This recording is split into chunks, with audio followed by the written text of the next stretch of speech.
प्यारे साथियों, दीक्षा एजुकेशन में एक बार फिर आपका स्वागत है और मैं कौशिक नवाई। आज मैं मॉडल के टाइप के बारे में आपको बताऊंगा कि कुछ गिनती के मॉडल्स हैं हमारे पास जिनके पास हमने काम करना। और मैंने आपसे कहा था कि एक प्रकार की जो है लग्जरियस वर्ब्स होती हैं जिनको हम सहायक क्रियाओं के रूप में जानते हैं, और जब भी वो आती हैं तो हमेशा मेन वर्ब के साथ आती हैं और आमतौर पर टेंस से कभी भी प्रभावित नहीं होती। ना तो इनके ऊपर जेंडर का कोई फ़र्क पड़ता है, ना नंबर का कोई फ़र्क पड़ता है और न ही पर्सन का कोई फ़र्क पड़ता है। मैंने आपसे ये भी कहा था कि इनमें हम इन्फिनेटिव का यूज़ यानी टू का इस्तेमाल जो है नहीं करते। सिर्फ दो मॉडल्स में टू का इस्तेमाल होता है, जिनमें आपका एक यूज्ड टू था और एक आपका आउट टू था। और नंबर पहला मैंने आपसे कहा था कि ये कभी भी सिंगल नहीं आता बल्कि जोड़ों में आता है, यानी मॉडल आता है और मॉडल के साथ हमेशा वर्ब की ऑलवेज ही फर्स्ट फॉर्म आती है, क्योंकि जहाँ मॉडल लग जाता है वहाँ वो अपने आप को कंप्लीट कर लेता है। जैसे एग्जांपल है कि मैंने आपसे बोला कि अगर हम सपोज कैन और कुड का यूज़ कर रहे हैं तो आपको पता है कि कैन का इस्तेमाल हम प्रेजेंट में करेंगे और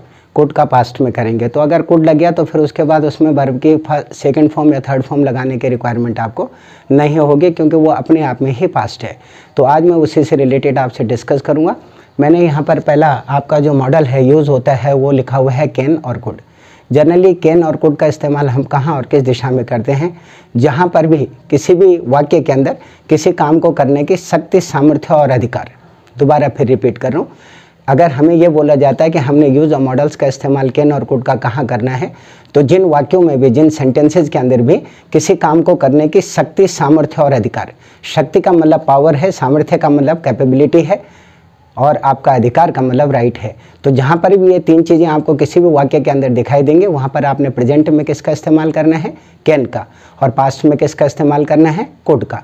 अगर ता है, ती है, ते हैं से रिलेटेड कोई सेंटेंस है तो कैन का इस्तेमाल करेंगे, और अगर आपका सका, सकी या थाते, थी से है तो कुड का इस्तेमाल करेंगे।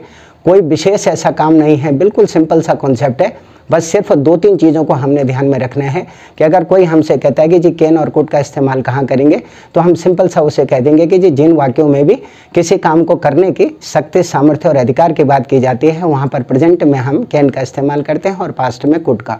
अर्थात अगर सका, सकी या थाते, थी होगा तो कुड लगाएंगे, और अगर ता है, ती है, ते हैं यानी ताते, ती है तो कैन का इस्तेमाल करेंगे। जैसे मैंने यहाँ पर आपको एक एग्जाम्पल दिया है कि मैं यह काम कर सकता हूँ, मैं यह काम कर सकता हूँ, तो सकता हूँ आपको अंडरस्टूड हो गया होगा कि ये क्या है? प्रेजेंट है। तो आपने सेंटेंस लिखा I can do this work. कुछ और खास करना पड़ा इसमें? कुछ भी नहीं। आपने क्या किया? मॉडल लगा दिया, उसके साथ आपकी फॉर्म लग गई और उसके बाद पूरा का पूरा सेंटेंस आपका क्लियर हो गया। और हमेशा ही, ऑलवेज ही, बहुत कम रेयर केसेस में कभी कुछ और होता होगा, नहीं तो हमेशा ही फर्स्ट फॉर्म का ही इसमें इस्तेमाल किया जाता है। मैं दोबारा फिर रिपीट कर रहा हूँ, मैंने आपसे बोला कि मैं यह काम कर सकता हूँ तो I can do this work. और अगर दोस्तों यही सेंटेंस आपका होता कि मैं यह काम न कर सका तो I could not do this work. दोबारा फिर रिपीट कर रहा हूँ, जब भी आप कैन और कुड का इस्तेमाल करेंगे एज ए मॉडल के रूप में, तो जिन वाक्यों में भी किसी काम को करने की शक्ति, सामर्थ्य और अधिकार की बात की जाएगी वहाँ पर आपने प्रेजेंट टेंस में कैन का यूज़ करना और पास्ट में कुड का। जैसे एग्जाम्पल है आपका कि मैं यह काम कर सकता हूँ तो I can do this work, और अगर होता मैं यह काम न कर सका तो I could not do this work. इससे अगला मॉडल जो है आपका वो आपका मे और माइट है। इसके अंदर कोई कन्फ्यूजन तो नहीं है जी। अब इससे अगला वाला आपका मे और माइट है। मे और माइट का इस्तेमाल आप गिनती की जगह करते हैं। वो गिनती जगह कौन कौन सी हैं? आज्ञा, प्रार्थना, इच्छा, संभावना। दोबारा रिपीट कर रहा हूँ, जहाँ पर भी आज्ञा, प्रार्थना, इच्छा और संभावना की बात की जाएगी, अर्थात जिन वाक्यों में आज्ञा के बारे में, प्रार्थना के बारे में, इच्छा के बारे में और संभावना के बारे में बातें की जाएंगी, वहाँ पर प्रेजेंट में आपने मे का इस्तेमाल करना है और पास्ट में माइट का इस्तेमाल करना है। सेम है, अगर आपका कोई भी सेंटेंस प्रेजेंट टेंस को इंडिकेट करता है तो आप मे लगा लीजिए और पास्ट है तो माइट लगा लीजिए। जैसे एग्जांपल है कि मैंने आपसे पूछा क्या मैं अंदर आ जाऊं, तो कब की बात की जा रही है? प्रेजेंट की। तो मैंने सिंपल कह दिया मे आई कम इन। और अगर आप ये कहते हैं कि वह तेज दौड़ा ताकि जीत जाए, तो ही run fast so that he might win, यानी वह तेज दौड़ा यानी दौड़ा था, तो पास्ट को इंडिकेट कर रहा है। तो जहाँ पर भी इस प्रकार का कोई सेंटेंस होगा वहाँ पर हम माइट का इस्तेमाल करेंगे। एक बार इसी को मैं दोबारा फिर रिपीट कर रहा हूँ, अगर आपसे ये पूछा जाता है कि मॉडल नंबर 2 जो आपका मे और माइट है, इसका इस्तेमाल हम कहाँ करते हैं, तो आज्ञा, प्रार्थना, इच्छा, संभावना और उद्देश्य। एक रह गया था दोस्तों, सॉरी, आज्ञा, प्रार्थना, इच्छा, संभावना और उद्देश्य। जब भी आप इनको व्यक्त करते हैं तो प्रेजेंट टेंस में आपने किसका इस्तेमाल करना है?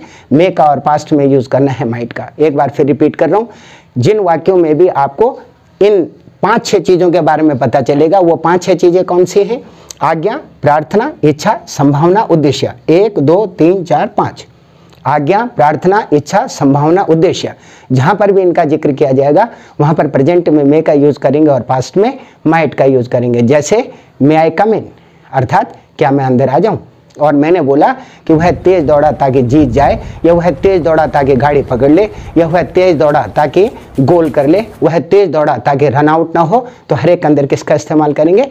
माइट का इस्तेमाल करेंगे। यानी जो पास्ट को इंडिकेट करेगा उसमें माइट, और जो प्रेजेंट को इंडिकेट करेगा वो में। और मैंने आपसे एक रिक्वेस्ट भी की थी कि आप इस पूरी वीडियो को ज़रूर पूरी देखें, क्योंकि इससे ना तो आपको फ़ायदा होगा ना मुझे फ़ायदा होगा। इसलिए दोस्तों, जब तक आप इसको सीख नहीं पाएंगे, जब तक आप इसको पूरा नहीं देखेंगे, 1-2 मिनट चला करके और उसको बंद करने में आपको बिल्कुल भी मज़ा नहीं आएगा, आपको समझ नहीं आएगा कि इसके अंदर क्या है या क्या नहीं है। तो आपसे रिक्वेस्ट है और दिल से विनती है कि आप इसको प्लीज़ पूरा देखिए। आज के लिए इतना, कल मैं फिर दूसरी वीडियो लेके आपके सामने आऊँगा, और इसको देखिए, समझिए, और कहीं भी अगर कोई कन्फ्यूज़न है या कोई परेशानी है तो मुझसे ज़रूर संपर्क करें। Thank you.